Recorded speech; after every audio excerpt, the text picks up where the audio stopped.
Hello, my name is Austin Habich, the founder of Think Catholic, and you're listening to the Summa podcast, where we study St. Thomas Aquinas' Summa Theologiae in a way simple and insightful for anyone to understand. The Summa podcast is brought to you by Think Catholic. Taking 2 questions of the Summa a day, we'll seek to summarize St. Thomas's responses. Discovering the brilliance of Aquinas and his Catholic faith is day 53. So let's get started. We're covering today questions 103 and 104, the prima pars, that is, of the government of things in general and the special effects of the divine government. The translation that I always use in these podcasts is the one generously provided to me by Ave Maria Press, the 5-volume set translated by the Fathers of the English Dominican Province, which you can now get at a discounted price from Ave Maria Press's site by typing in the code SUMMA10. And so here we go. And since today we move into a new section of the prima pars, Aquinas gives us the following introduction. Having considered the creation of things and their distinction, we now consider in the third place the government thereof. And so we begin with Article 1, whether the world is governed by anyone. This is Aquinas' fifth way or fifth proof for the existence of God, which we gave in episode 2 of this podcast, proof of God from the government of the world. And to prove that with a more contemporary scientific example, here is an excerpt from Nobel Prize winner in quantum physics, Dr. Richard Feynman, Lecture 19 on the principle of least action. He said, suppose you have a particle in a gravitational field, for instance, which starts somewhere and moves to some other point by free motion. You throw it and it goes up and comes down.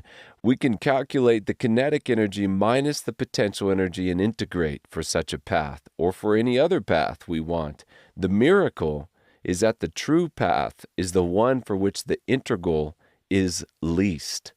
In other words, particles which cannot think, which cannot know, always take not the most direct path, but the most efficient path between 2 points. The one that minimizes what physicists call action, which across various mediums requires knowing at what point to enter each of those mediums, which requires knowing where you want to get to before you begin moving, which requires intelligence.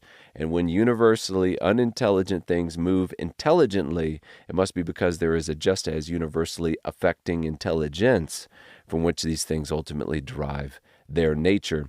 This is the gist of Aquinas' first argument in this article, what Dr. Feynman calls a miracle, that the world is governed by its intelligent creator.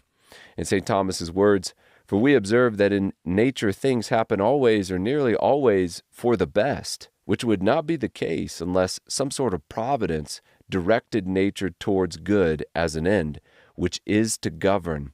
Wherefore the unfailing order we observe in things is a sign of their being governed. For instance, if we went into a well-ordered house, we gather therefrom the intention of him that put it in order. Aquinas' second argument in this article is based on the existence and goodness of God, that since we know through the other 4 ways of episode 2 that God exists and that he is good, that was questions 5 and 6 of the Summa, then because he is good, he would not create creatures without also guiding them to their proper end, which is to govern. In St. Thomas's words, from a consideration of divine goodness, which, as we have said, was the cause of the production of things in existence, for as it belongs to the best to produce the best, it is not fitting that the supreme goodness of God should produce things without giving them their perfection. Now, a thing's ultimate perfection consists in the attainment of its end. Therefore, it belongs to the divine goodness, as it brought things into existence, so to lead them to their end, and this is to govern. Very clear, very strong foundation for the rest of this question, especially our next article. Article 2, whether the end of the government of the world is something outside the world. Since absolutely nothing moves towards an end or goal except under the aspect of some good as a good for the thing moving, whose movement can be caused either via the nature of the thing or by sense appetite or by will, then it is clear, first of all, that order or government of the world is towards the good. However, since the good we encounter in the created universe is only good insofar as it resembles goodness, or that one thing that is not a limited, participated good, but the essence of goodness, which is God, then insofar as this entire universe is ordered to the good, it is also ordered to the origin and essential good, which is God, who is, to use the phrase from our article, something outside the world. So the end of the government of the world is something outside the world. Moreover, as Scripture says, God has made all things for himself. As the cause of all things, God would also be the one to assign the end or goal of all things, which is himself, his glory. So in this way, too, the end or government of the world is something outside the world. Article 3, whether the world is governed by one. St. Thomas writes, "For since the end of the government of the world is that which is essentially good, which is the greatest good, the government of the world must be the best kind of government. God, who is goodness itself and has willed the universe for himself, must govern the world in the best way possible, which is a government ruled by the one, a monarchy, we would say. Now, in a broken world, monarchies, historically speaking, just haven't worked out that well, except in the case of the Catholic Church, which has survived 2,000 years under the rule of one God through his vicar on earth, the successor of Peter, which really just proves our point that outside of a continual divine assistance, monarchies in a fallen world simply fail and fade away. However, abstractly speaking, St. Thomas will say that since a government is established for the sake of unity, a greater unity is affected by the leadership of one than in the leadership of the many. Just think about the unity of you being made one by your one soul, and contrast that unity with the unity of our country in America, with its various branches, executive, legislative, judicial, various parties, various voters and diplomats, all of which are, whether we like it or not, clearly occasions for division. And I'm by no means advocating for any particular form of government. I'm just pointing out what Aquinas points out, that in the abstract, the government of one is more unifying than the government of the many. Therefore, since God is goodness itself, wisdom itself, it is fitting that his government would be a government of one, a government ruled by him. Not to mention, in many ways, it has to be, since God is necessarily the source of all change and effects. And for more on that, see the first and second of Aquinas' ways detailed in episode 2. Article 4, whether the effect of the government is one or many. What does effect mean in the context of this article? Aquinas tells us in the first objection. He writes, "The effect of government is that which is caused in the things governed."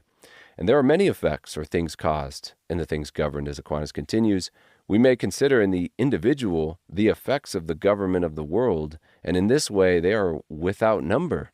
And besides those numberless individual effects, there is God's government affecting the goodness of things in themselves, the goodness they cause in others, and all for the one end and goal of his governance, which is his glory.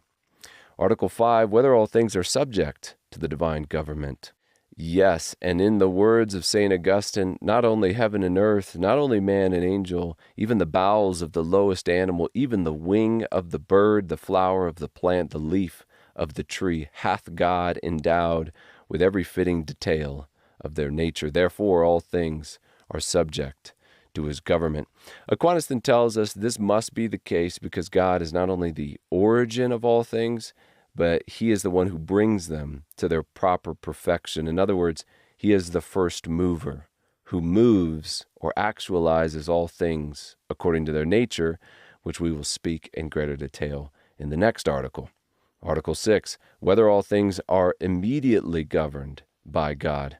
The last article asked if all things are governed by God. This article is asking how all things are governed by God.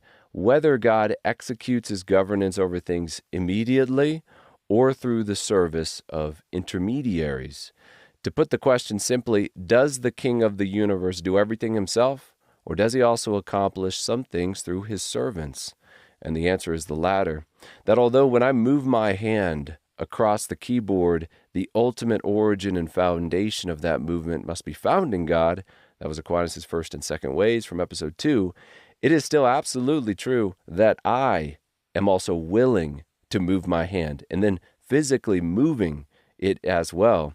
God's governance does not coerce me to move my hand, nor does his governance move my hand immediately somehow without me. It is I who move my hand, even if at the same time all my actions and frankly my entire life are still included within God's providential and certain plan. And for more on God's providence, I'd check out episode 12. As a final note, it's also fitting that God executes his government not immediately, but through mediaries as a more perfect display of his authority, just as the emperor is glorified, not so much in doing everything himself, but in commanding things to be done by the hands of his servants. In St. Thomas's words, that an earthly king should have ministers to execute his laws is a sign not only of his being imperfect, but also of his dignity, because by the ordering of ministers the kingly power is brought into greater evidence. Article 7, whether anything can happen outside the order of the divine government. As it is written in Esther chapter 4, you, God, made heaven and earth and every wonderful thing under heaven. You are Lord of all, and there is no one who can resist you, the Lord. Nothing can happen outside the divine government because even though particular agents in particular circumstances may thwart one another like a robber evading the authorities, nothing can escape the cause and sustainer of all things, which is God. In Aquinas' words, therefore, as God is the first universal cause, not of one genus only, but of all being in general, it is impossible for anything to occur outside the order of the divine government. But from the very fact that from one point of view something seems to evade the order of divine providence, considered in regard to one particular cause, it must necessarily come back to that order as regards some other cause. Article 8, whether anything can resist the order of the divine government. Since nothing moves or tends towards a thing except under the aspect of good, which is God essentially, God being goodness, nothing can resist the order of the divine government, which is ordered by God to the good, and for the sake of the essential good, which is God himself. Neither can a thing resist the divine government by sin or evil, which will then just simply return to order, as we mentioned in the article before, by being punished temporally or eternally according to the will of God. Lastly, nothing can resist the divine government, since everything must be moved to its particular end by the action of the first and primary mover, which is God. As a kind of summary of the first and last points, St. Thomas writes, every inclination of anything, whether natural or voluntary, is nothing but a kind of impression from the first mover, as the inclination of the arrow towards a fixed point is nothing but an impulse received from the archer. Wherefore every agent, whether natural or free, attains to its divinely appointed end, as though of its own accord. For this reason God is said to order all things sweetly.